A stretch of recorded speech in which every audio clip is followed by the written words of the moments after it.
This week, the Prime Minister introduced a spending bill. It was called the main estimates for 2025-2026. And to be fair, his spending is not as bad as Justin Trudeau's. It's actually worse.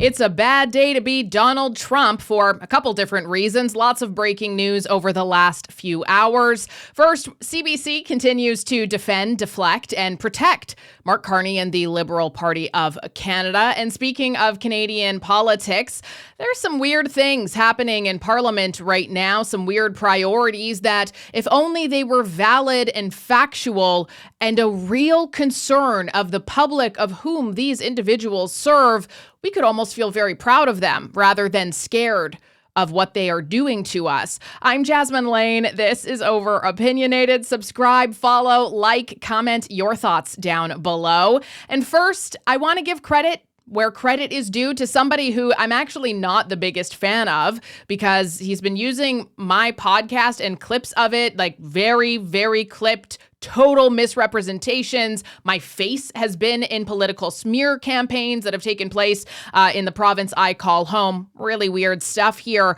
But nonetheless, credit where credit is due, and Wab Canoe actually impressed me with this one. Site are presumably starting a fire on their site. What proof do you have that Alamos is connected to the start of the fire? Yeah, but all the residents say it started at the mine site. So what proof do you have? I guess we're waiting on the investigation still, but generally, could you repeat what you just said for my colleagues in English about your message to Lynn Lake residents? You know, I used to be a daily news reporter, so I say this with the utmost of understanding for the pressures that everybody in this room deals with, but I really do think that responsible reporting is very important right now. Journalistic standards and practices book, and just making sure that you're not reporting hearsay and that stuff is double sourced before it's getting shared with the public, I think is very, very important. Not to say that that's a specific commentary on this, but just across the board. We've got a very specific message out here today. Flin Flon, a large community in the north, is on the verge of evacuation, and we're asking for people to listen to the message.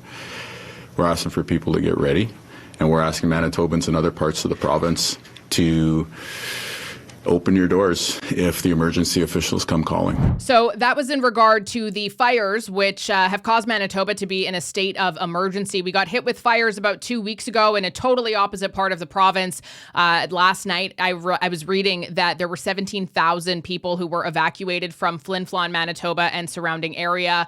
Devastating stuff. I know so many people who live in Flin Flon or work in Flin Flon, so they kind of partially live there because it's quite far from the city. Just really, really sad. Nonetheless, though, Wab Canoe there really shutting down a big rumor that's been going around about who started and caused the fires. And I definitely think that was a respectable and appropriate way to go about such a question. And I'm happy with that for sure, even if I'm not crazy about the guy in general. Elizabeth May also thinks that people are pretty happy with her. Take a listen to what she said last night. I promise never to heckle. I could promise to try to make my constituents proud of my conduct. And that's what I've never heckled. I tell you, I've been tempted, and I get heckled all the time. I just said, okay, it's decorum, but it's more than that. It's respect for institutions. It's respect for democracy. It's not allowing our parliament to be hijacked by dirty tricks and hyper-partisanship. And really, our democracy is in peril when our citizens look at what's going on in parliament and think, I don't want to watch that anymore. That's really... And when you see school groups get up and leave from the gallery because the teachers think this is not what I want my students to see, this conduct wouldn't be permissible. If you see the books that kids have inside of their libraries and even the curriculum in some provinces, I'm pretty sure those teachers weren't getting up and leaving because of people heckling each other in Parliament, but whatever. Elizabeth May, according to Blacklock's reporter, is officially petitioning for Parliament to classify a gay genocide. So it says here, Green Party MP Elizabeth May has sponsored a petition asking that Parliament declare an LGBTQ genocide in Canada. She did not comment on the measure yesterday in her first remarks on the 45th Parliament. Human rights of the Canadian LGBTQ community are endangered, is what she was quoted saying. The thing about this that's kind of interesting is that the petition is calling on Parliament to declare that there is a genocide taking place in Canada, which is a term that usually all the time refers to an intentional and systemic or systematic extermination of a group. That is actually what the UN definition of genocide is, after all. So kind of a weird claim to make, very questionable at the very least. There is absolutely no state-sponsored extermination or physical destruction campaigns against LGBTQ people in Canada. Hate crime, sure, there's hate crimes everywhere. Everybody gets targeted by that. And yes, they suck and they're mean and you shouldn't participate in that. They're definitely not evidence of genocide. I think they're evidence of people who are just mean. Really, really odd. It's a really weird reaction to some of the political trends that we're seeing lately. And I wonder, too, if the reason why she is putting this forward is due to the increased online hate speech and disinformation, as she calls it, and also the protests over gender ideology in schools, the books that they have, pronoun policies. Everything about this, though, is just kind of weird. It certainly isn't actually factually an erosion of rights. Some may argue the opposite, actually, that all of this compelled speech, censorship, whatever, is actually an erosion of rights. And of course, all of those things are implemented in order to protect the rights of some and not others. Whether by keeping our elbows up, buying Canadian, exploring the best of our country has to offer, cheering on our favorite Canadian sports team. Shout out to the Oilers. We hope they bring the Stanley Cup home this year. Or proudly flying the Canadian flag at home. We've shown that we are proud, resilient, and strong. And we've learned that we are stronger when we stand together. When it comes to this stuff, so apparently it's okay to celebrate Canada Day again. Remember when Canada Day was literally canceled across many provinces? And like, honestly, leave it to the Liberal government to even fail at successfully psyoping a nation, because psyops usually at least are very smart and they're critical in how they are done. Whereas in Canada, I'm starting to wonder if people are actually just stupid. Like if our government officials are actually stupid. And that's why they're doing things like, oh no Canada Day, it's banned because of that thing that happened that I'm not talking about on YouTube, because I really don't want this account to get taken down, but you can do your own research. And I encourage you to go past the third page of Google on that one. But it went from that. It went from we don't have an identity, we're a post-national identity, to all of a sudden, never mind, you can wave your Canadian flag. We're not going to freeze your bank accounts for doing that. And like, they literally had so many people in the entire country afraid to be a proud Canadian, afraid to have a Canadian flag, only to now, oh, we're sovereign. Because the issue at the beginning of the campaign was the threat from Donald Trump. And in the speech, there's no such thing. It just vanished, disappeared. So it looks like Donald Trump's tariffs aren't actually the greatest threat to our sovereignty, as a U.S. court has officially struck down a massive part of Donald Trump's tariffs. Now, this is being updated almost every hour, by the way, but I first want to just read you. So Mark Carney was in the House of Commons this morning, and he said that the decision is consistent with Canada's long-standing position that the U.S. tariffs, the IEEPA tariffs, were unlawful as well as unjustified. And then he added that our strong relationship or trading relationship with the United States is still profoundly and adversely threatened by unjustified tariffs on steel, aluminum, and the auto sector. Still no mention at all of the Chinese tariffs at 100% that are dramatically changing the lives of so many farmers right now. And also those tariffs impact an industry that is like triple the size of the auto sector. But what do I know? He goes on to say it therefore remains the top priority of Canada's new government to establish a new economic and security relationship with the United States and to strengthen our collaboration with reliable trading partners and allies around the world. The Court of International Trade saying he overstepped his authority under an International Emergency Economic Powers Act. This was, I believe, the three-judge panel. There was a Reagan appointee, a Trump appointee, and a Biden appointee on this particular panel. This was kind of widely predicted among those who study trade closely. So those European tariffs, blocked. Senator, your reaction? You mean that a federal judge has intervened with the other two branches' ability to make policy? I'm shocked. That hasn't happened since yesterday. It'll be taken up. It'll be appealed. I think it's pretty clear that the president has tariff authority. Congress gave it to him. Now you can debate whether that was a prudent move or not. But I think it's pretty clear that he has tariff authority. Yeah, And, so this, again, I this think was... it'll be reversed on appeal. Yeah. As you can imagine, the Trump administration is not too happy about this one. Before we get into what Caroline Leavitt had to say about that, just a friendly reminder that what this means right now, for Canada at least, is that Trump's new round of tariffs are blocked. So importers will not be paying new duties for now. However, his team is, in fact, appealing this, and staying in place is the existing tariffs on steel and aluminum, China, and targeted anti-dumping penalties, which are Section 232 and Section 301 of these tariff implementations. America cannot function if President Trump, or any other president for that matter, has their sensitive diplomatic or trade negotiations railroaded by activist judges. President Trump is in the process of rebalancing America's trading agreements with the entire world, bringing tens of billions of dollars in tariff revenues to our country, and finally ending the United States of America from being ripped off. These judges are threatening to undermine the credibility of the United States on the world stage.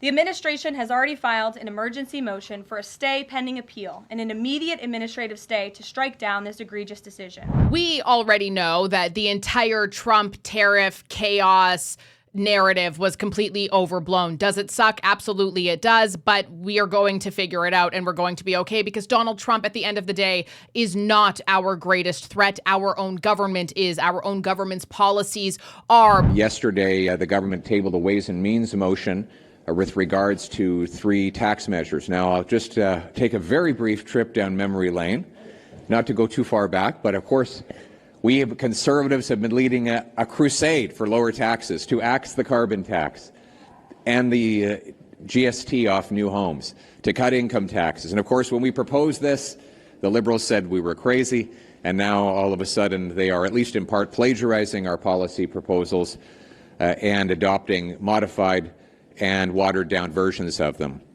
Their motion will partly eliminate the carbon tax, the GST off homes, and give a very modest, very tiny income tax cut, so tiny that it would be barely enough to buy you a cup of coffee every week at a Starbucks. But it's better than nothing. Conservatives came here to fight for lower taxes and more purchasing power, and so we are going to put forward amendments to this motion that will get rid of the entire carbon tax for everyone, for real, for good.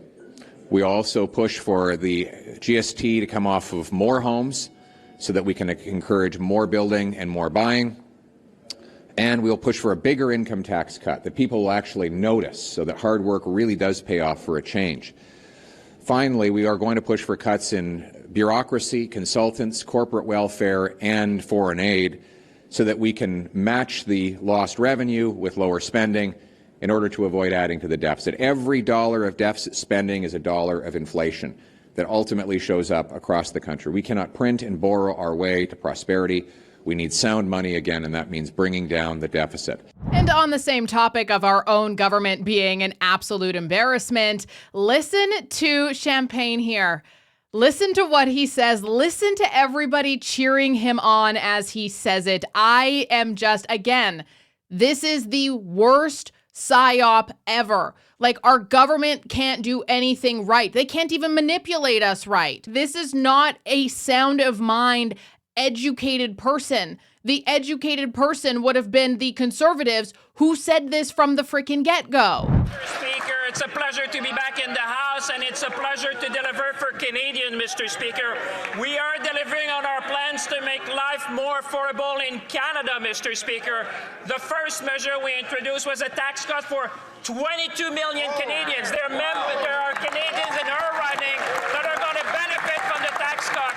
We're eliminating GST amnesty on first-time home buyers for their new house, Mr. Speaker, and we are removing the consumer carbon price from law, Mr. Speaker. Together, we're going to build Canada strong, and I hope the Conservative will join us in that. I wish I had saved it on my computer. I just don't have it on here anymore. But the clips of them saying that the carbon tax was actually going to make everybody wealthier, we're going to make money off of it, which makes no sense. And it didn't back then, but they said it, so some people believed it. Embarrassing. But then also, when Mark Carney was talking, he said this so many times during his campaign, where he would directly smear Pierre Poilievre. All he wants is going to cut taxes. Poof. Cut taxes? Poof, that's nothing. And here they are cutting taxes. I'm going to find those clips because I'm sure I'll use them in the future because it's just outrageous. The gaslighting, the lying is absolutely outrageous. This week, the Prime Minister introduced a spending bill. It was called the main estimates for 2025-2026. And to be fair, his spending is not as bad as Justin Trudeau's. It's actually worse. So to start, he inherited an obese Liberal government, we know that, and he promised to, quote, spend less. The first spending bill that he's dropped in the House of Commons spends 8% more than Trudeau did in his last year in office. That's almost 3 times bigger than population and inflation combined. So we know that he's going to say that this new spending is investments, but he's going to spend a record $26 billion on consultants. That's $1,400 per family per year, and that's more than the tax cut that he just talked about. He literally said on Tuesday morning that he would cap government spending, and he said it again today at 2%. And by the afternoon, he drops a bill in the House of Commons to raise spending by 8%. So how is the Prime Minister going to reconcile what he said versus on Tuesday morning with what he did on Tuesday afternoon? The Right Honourable Prime Minister. Thank you. Mr. Speaker, I thank the honourable member for the question because it goes to the heart of the transformation this government intends. The first is to shift the core of spending from day-to-day spending, operational spending, to investment spending. In other words, spending that catalyzes investment, particularly investment in the private sector. Mr. Speaker, we'll see that through Build Canada Homes. We'll see that through the nation-building projects. We'll see that through facilities to accelerate private business investments, such as accelerated capital allowances. This government is putting in place the mechanisms to control operating spending, to shift the rate of growth that has been seen in recent number of years, and to reduce it to less than the rate of growth of the economy.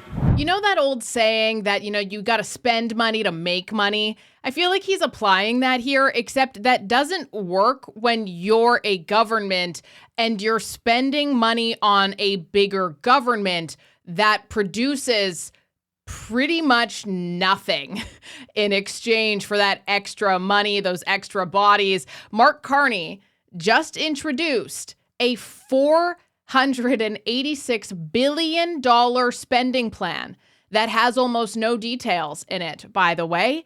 There's no plan in there about how the money will be spent. There's no information about how the money will be raised. And so he already lost $20 billion from the tariffs, the counter tariffs that he removed before the election and then omitted from the public. He's now going to be losing more money from the wonderful 1% that he's saving all of us in our income taxes. So, yeah, he sounds like a pretty bad economist, a pretty bad one indeed. Yikes. Before we wrap this up, though, I wanted to show you, so Rosemary Barton was on CBC talking about Mark Carney being in the House, his first time yesterday, and just how he did. And just take a look at her facial expressions during all of this. Well, now you're clearly picking up, I think it was an old habit of not answering the questions, but he does seem, he is a different politician than Justin Trudeau. I think that's undeniable, and we even saw some evidence of that, even if they may share many similar values. Yeah, listen, I don't, he did seem to be enjoying himself, you know, was smiling and enjoying the moment. I'm not sure if he is as much a performer, and I don't mean that in a negative way, but I'm not sure he delivers the same way that the former Prime Minister did. But listen, the former Prime Minister, it was 10 years to get to where he was by the time he left, right? And he had been an MP before that. So he had a lot of time to get experienced in answering or not answering a question. If I would say one thing about the current Prime Minister is if you're not going to answer the question, sometimes you have to give a little something more or answer a question that you would rather answer is another way they go about it in question period in order to give the opposition something. Today it was very broad comments and statements. And sure, he handled all of them. But if you're a Canadian who's hoping to see the Prime Minister explain in more detail his plan going forward, you didn't get that today. We'll see whether we get there, right? We'll see whether we get there over the course of the next 4 weeks. Also worth remembering, Andrew, that this Prime Minister is not going to be there every Wednesday like Justin Trudeau did. He will be there when he can be there, when he chooses to be there, but it is not going to be a 1 day a week kind of thing. Under normal circumstances, I would certainly be open to giving the benefit of the doubt with the Prime Minister not being there all the time. I think that was something good that Justin Trudeau did when he was doing it. But, you know, like, it's like, oh yeah, no, you are running a country, you're busy, you have this cabinet to kind of represent you. You don't necessarily need to be there all the time. But especially right now, like, dude, if you're not there all the time, what are you actually doing? Like, honestly, what are you doing? What else is there that's filling your time? What? There's nothing going on here. Like, you are not doing anything. You're not drafting up proposals. You're not having meaningful phone calls with people. You're not flying around to, you know, be around with the community. What are you doing? Are you even in Canada when he's not? I don't know. I really don't know. And we never will, most likely. But this whole government is just yikes. That's really all I can say. Yikes. And unfortunately, our future is in their hands, and it's not looking too good so far. I'm Jasmine Lane. This is Over Opinionated. Thank you so much for watching. Subscribe, comment, follow, like the video. All of those things help an awful lot. And that is it for me today. I will talk to you tomorrow.